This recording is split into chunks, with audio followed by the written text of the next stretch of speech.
Hello everyone, welcome back to the my channel. So आज की इस वीडियो में हम फिर से एक न्यू वीडियो के साथ आए हैं इस यूट्यूब चैनल पर, जो कि है staffing and directing unit number 6। जैसा कि आप सभी ने अगर मेरी पहले की वीडियोस देखी होंगी तो आप सभी जानते होंगे कि ये सब्जेक्ट किससे रिलेटेड है।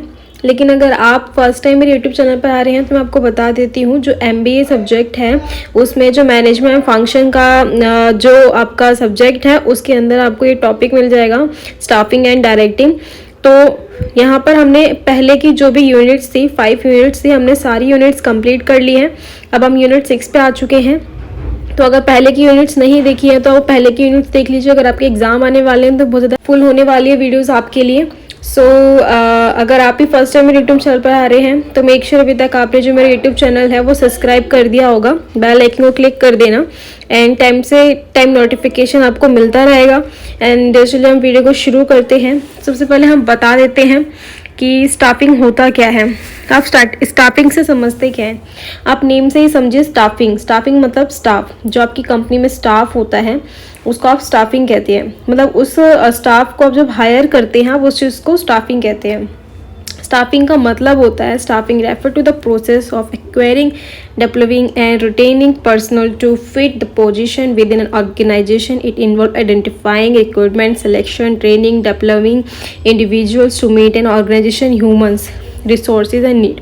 मतलब कि स्टाफिंग मतलब हो गया आपकी जो कंपनी है, आपकी जो ऑर्गेनाइजेशन है उसके अंदर एम्प्लॉयज़ को लेके आना एक ऐसी प्लेस के लिए जिस प्लेस पर वो फिट बैठ पाए और उस प्लेस से वो जो काम करे, आपका जो ऑर्गेनाइजेशन है वो गोल अचीव हो पाए, तो आप इसको स्टाफिंग कहते हैं। अगर आप इसकी डेफिनेशन पढ़ेंगे ना कि staffing is the process of staffing an organization with the right person, किसी राइट पर्सन को एट द राइट टाइम, बिल्कुल राइट टाइम पर, to perform the task and achieve the objective of the organisation.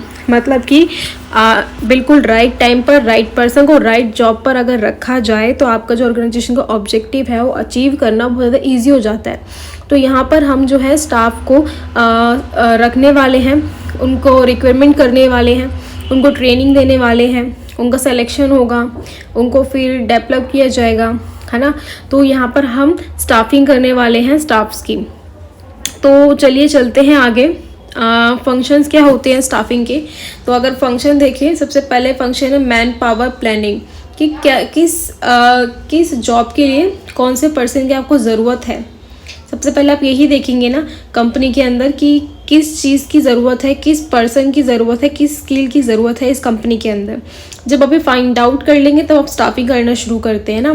तो यहाँ पर forecasting staffing need, कौन से staff की ज़रूरत है, डिटरमाइन करिए पर्सनल रिक्वायरमेंट्स को, ठीक है। एंड रिक्वायरमेंट सेकेंड है इसका फंक्शन रिक्वायरमेंट। तो अट्रैक्टिंग पोटेंशियल कैंडिडेट्स, जब आप रिक्रूटमेंट करेंगे तो ज़रूरी है जो कैंडिडेट है वो अट्रैक्टिव हो, पोटेंशियल हो, मतलब उसके अंदर इतनी शक्ति होनी चाहिए जो कि आपका काम है वो अच्छे तरीके से कर पाए। Sourcing candidate from various challenge, मतलब आप जो रिक्रूटमेंट करें एक ऐसे पर्सन की रिक्रूटमेंट करें जो कि जॉब में बिल्कुल फिट आए, उसको उस चीज़ की नॉलेज हो, उस चीज़ का एक्सपीरियंस हो। अगर उस चीज़ का एक्सपीरियंस नहीं होगा जिस जॉब के लिए आप रख रहे हो तो उस पर्सन की कंपनी में कोई ज़रूरत नहीं है, उस स्टाफ की कोई ज़रूरत नहीं होगी। अगर आप कोई स्टाफ रिक्रूटमेंट कर रहे हैं तो बहुत ज़रूरी है कि आपका जो स्टाफ है वो बिल्कुल पोटेंशियल हो, बहुत पोटेंशियल कैंडिडेट हो, बहुत अट्रैक्टिव हो जॉब के लिए, right. And next third function है सिलेक्शन। अब सिलेक्शन कैसे होगा, सबसे पहले आप देखेंगे किस चीज़ की ज़रूरत है, किस पर्सन की ज़रूरत है आपकी कंपनी में, फिर रिक्वायरमेंट करेंगे, इंटरव्यू वगैरह लेंगे, फिर आप सिलेक्शन करेंगे। जब आपने इंटरव्यू ले लिया सबका तो आप सिलेक्शन पे आएंगे कि evaluating candidate qualification and fit, उनकी क्वालिफिकेशन कहाँ फिट करती है। Choose the better candidate for the job के लिए चूज़ करेंगे बेटर कैंडिडेट। फिर आती है प्लेसमेंट। अगर आपका सिलेक्शन हो गया, काम अच्छा कर रहा पर्सन, तो आप प्लेसमेंट करेंगे।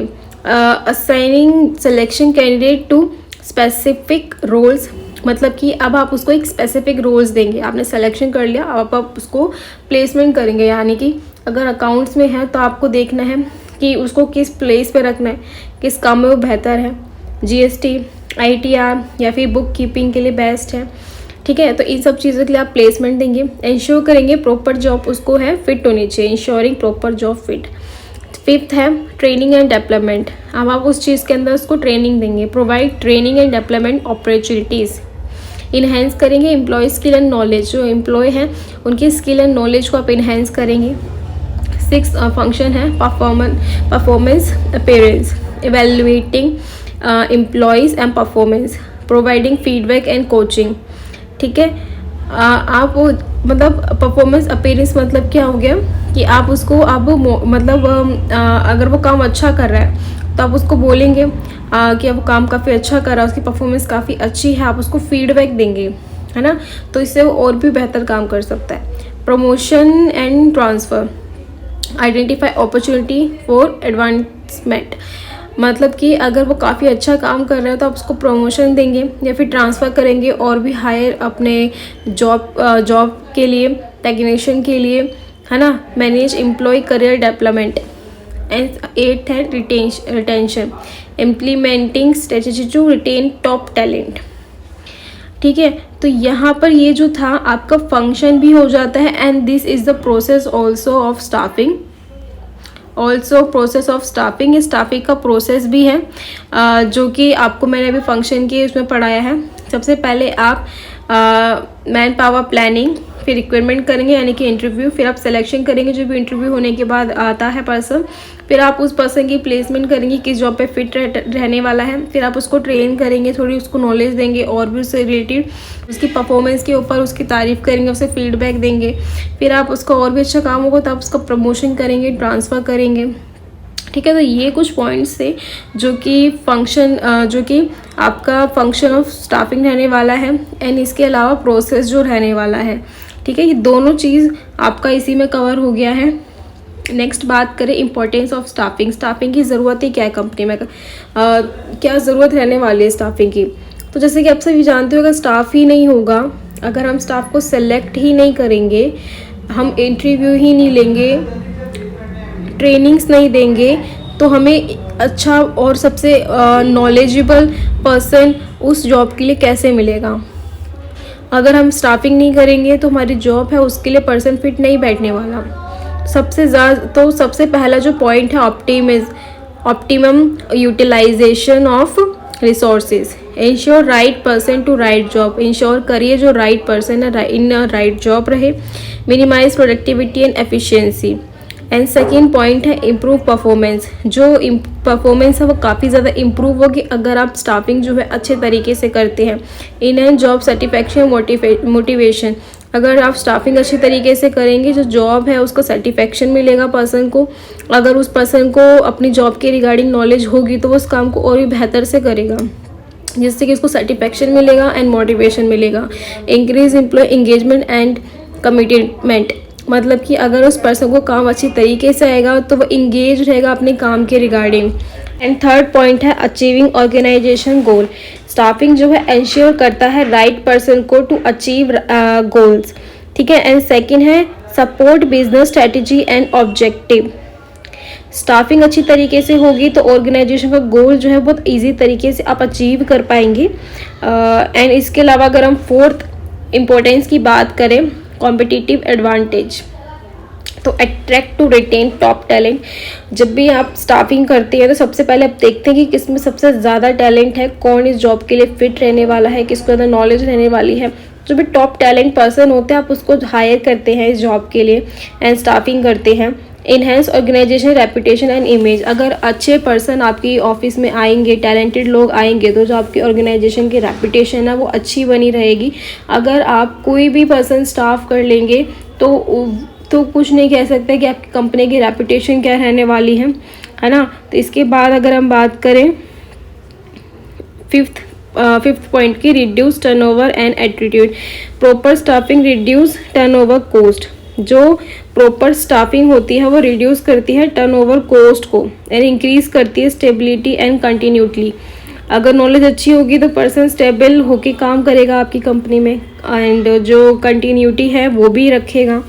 ठीक है, एंड इसके बाद है six point better decision making. अगर स्टाफिंग अच्छे तरीके से की जाएगी तो इंश्योर राइट पीपल इन की पोजीशन। तो राइट पर्सन एक ढंग से अपना जो डिसीज़न है, कंपनी का जो ऑर्गेनाइजेशन का डिसीज़न है वो अच्छे तरीके से ले पाता है। And support informed decision making है, सपोर्ट कर पाता है डिसीजन मेकिंग में। Enhance adaptability, staffing enable organisation to adapt to change, supports innovation and growth. ठीक है, जो स्टाफिंग होती है वो इन्हेंस करती है आपकी ऑर्गेनाइजेशन की ग्रोथ को, एंड इसके अलावा उनके और इनोवेशंस लेके आती है आपके ऑर्गेनाइजेशन के अंदर, एंड ग्रोथ भी काफ़ी ज़्यादा अच्छी तरीके से लेके आती है। ठीक है, तो ये सारे क्या थे इम्पोर्टेंस। तो हमने इस इम्पोर्टेंस पढ़ ली स्टाफिंग की। अब हम पढ़ेंगे कैरेक्टरिस्टिक्स ऑफ स्टाफिंग। इसको हम जो है नेक्स्ट वीडियो में कवर करने वाले हैं। सो नेक्स्ट वीडियो को आप ज़रूर देखिएगा, उसमें भी अपना जो पॉइंट है, जो टॉपिक है, इसको हम कवर करेंगे। एंड अगर आपको ये वीडियो अच्छी लगी हो तो लाइक एंड शेयर कर देना। एंड मिलते हैं अपनी अगले वीडियो में।